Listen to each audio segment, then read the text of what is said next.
2월 18일 목요일입니다.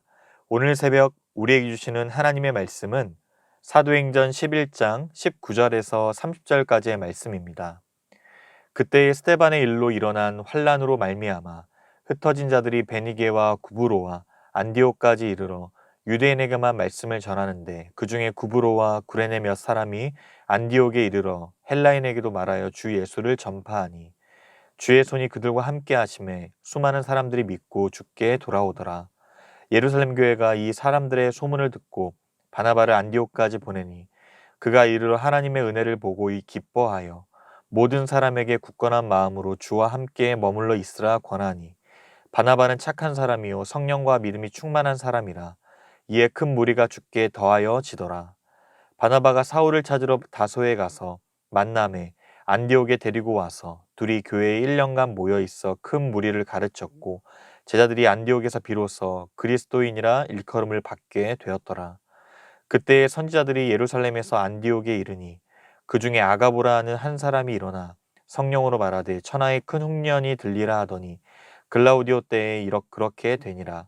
제자들이 각각 그 힘대로 유대에 사는 형제들에게 부조를 보내기로 작정하고 이를 실행하여 바나바와 사울의 손으로 장로들에게 보내니라. 아멘. 성령의 인도하심을 통해 시작된 복음의 역사는 인종과 국경을 초월합니다. 베드로도 환상을 보기 전까지는 복음이 유대인에게만 국한된다고 생각했습니다. 그러나 성령께서 이끄시는 이 복음 확장의 역사를 경험한 순간 거침없는 복음 사역에 동참하게 됩니다.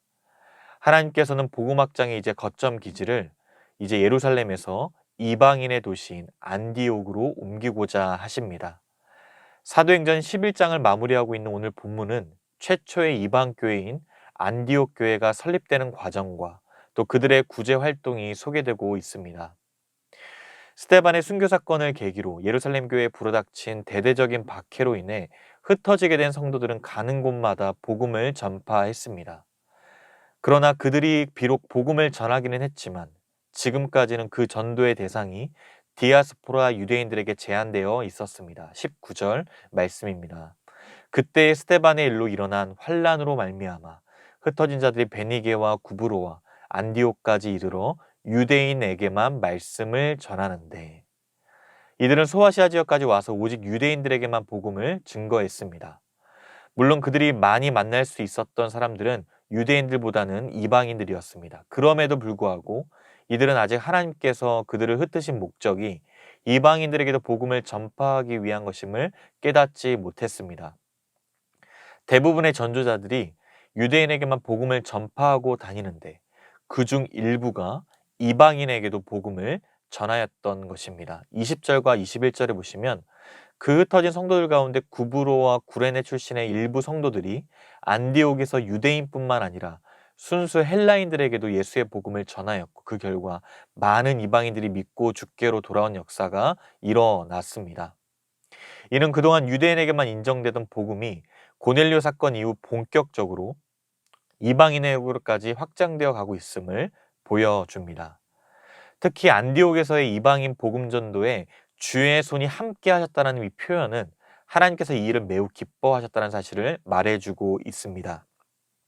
그리고 예루살렘 교회는 안디옥의 이방인들이 복음을 받았다는 소식을 듣고 바나바를 안디옥에 파송하기에 이르죠. 22절 말씀입니다. 예루살렘 교회가 이 사람들의 소문을 듣고 바나바를 안디옥까지 보내니 성령과 믿음이 충만하고 착한 사람이었던 바나바는 그곳에서 하나님의 은혜를 보고 매우 기뻐하였고 모든 사람들에게 굳건하게 주와 함께 머물 것을 권면합니다. 이 안디옥에 거주하고 있던 수많은 사람들이 예수에 대해 알게 되었고 그들은 단순한 지식 차원이 아니라 예수 그리스도를 나의 구주로 영접하는 결실을 맺게 되었습니다. 안디옥 교회는 질적으로 성숙했을 뿐만 아니라 양적으로도 더욱 성장했기 때문에 바나바가 혼자 목회 사역을 감당하는 것은 무리였습니다.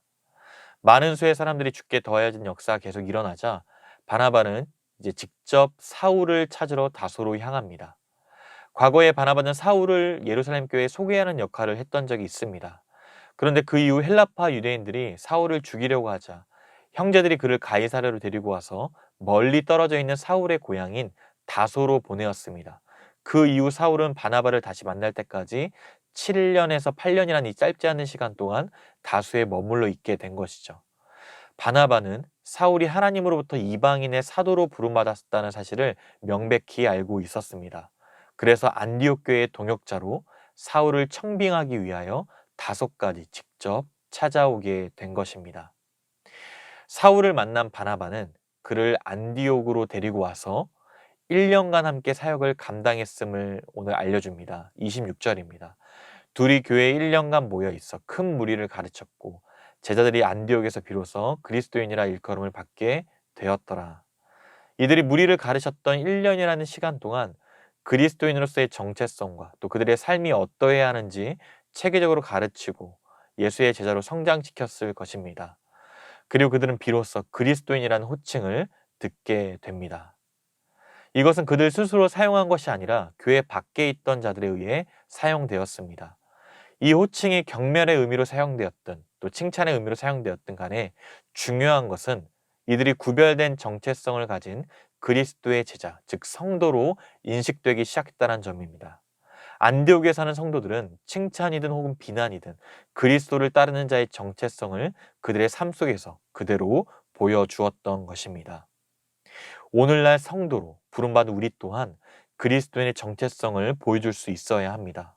어둠이 짙을수록 가장 흐린 밑에 사라지는 것처럼 점점 어두워지는 이 땅에 빛을 비추어야 할 사명이 우리에게 있기 때문입니다.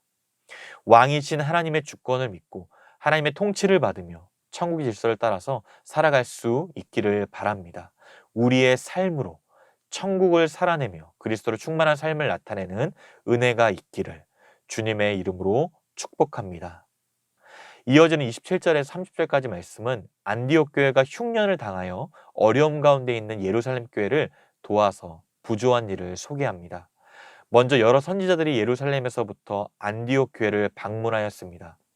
신약에서 선지자란 28절 말씀을 비추어 볼 때 성령의 감동을 입어 앞으로 있게 될 일에 대하여 예언하는 자들입니다.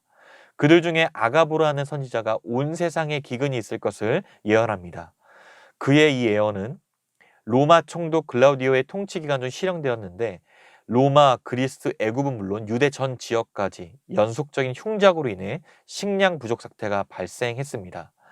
이 아가보의 예언대로 큰 흉년이 있었을 때 예루살렘 교회 성도들도 큰 어려움에 봉착했을 것입니다.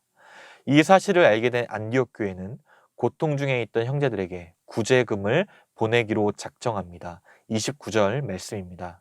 제자들이 각각 그 힘대로 유대에 사는 형제들에게 부조를 보내기로 작정하고 성도들은 각자 자신의 경제적인 능력에 따라서 구제금을 지원합니다.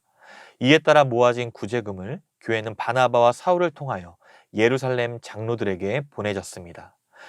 어쩌면 안디옥 교회의 성장과 이 발전은 예루살렘 교회의 지원으로 인한 것이었기 때문에 예루살렘 교회의 영적 빚을 지고 있었던 안디옥 교회가 물질적으로 예루살렘 교회를 돕는 것은 어쩌면 당연해 보입니다.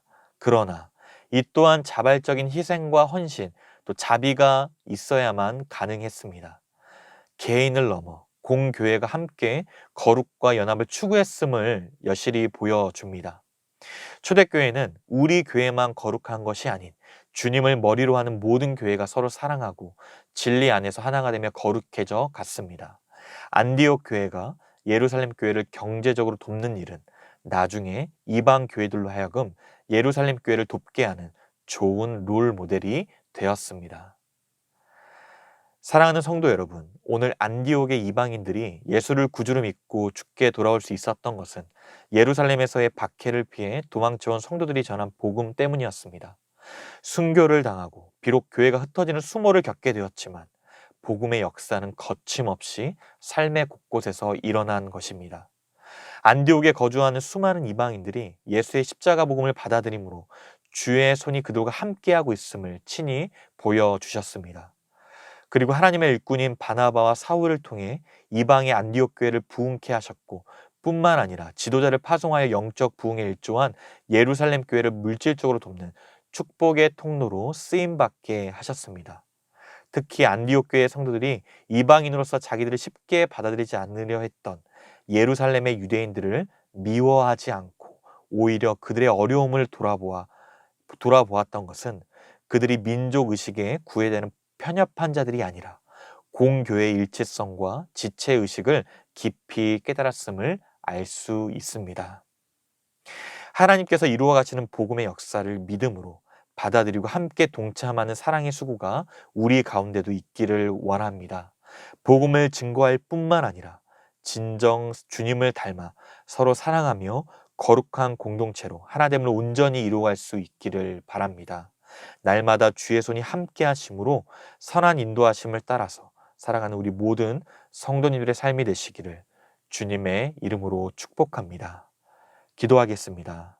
하나님 아버지, 은혜와 사랑을 감사드립니다. 오늘 흩어진 자들로 인해 복음이 이방인에게도 전파되어 주께 돌아올 수 있었던 것처럼 우리의 삶 속에 주의 손이 함께 하심으로 복음의 확장이 날마다 일어날 수 있도록 은혜를 베풀어 주시옵소서. 그리스도인 합당한 삶으로 이 땅에서 하늘의 질서를 따라 하나님의 통치를 받으며 천국 백성의 삶을 살게 하여 주시옵소서. 주의 거룩하신 이름을 나타내기 위하여 서로 사랑하며 진리 안에서 함께 공교회를 세워가길 원합니다. 세상을 향해 거룩함과 하나됨을 함께 이루어가는 우리 교회가 되게 하여 주시옵소서. 오늘 이 하루도 복음의 능력을 온전히 경험하도록 인도하여 주시옵소서. 감사드리며 살아계신 예수 그리스도의 이름으로 기도드리옵나이다. 아멘. 개인적으로 기도하실 때 오늘 주신 말씀을 붙들고 기도하시고 주간 기도 제목을 따라 훈련과 교육을 위해 기도하겠습니다. 훈련을 통해 예수님 닮은 온전한 주의 제자가 되게 하옵소서.